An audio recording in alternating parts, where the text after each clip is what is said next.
Hello guys, in today's video I'm going to show you how to access FTP server on DreamHost.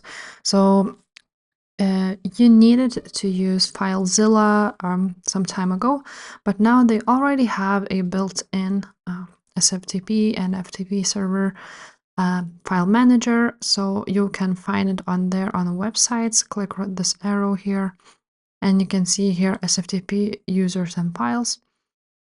From here, you can create a new user. And as you can see, this is where my domain is attached.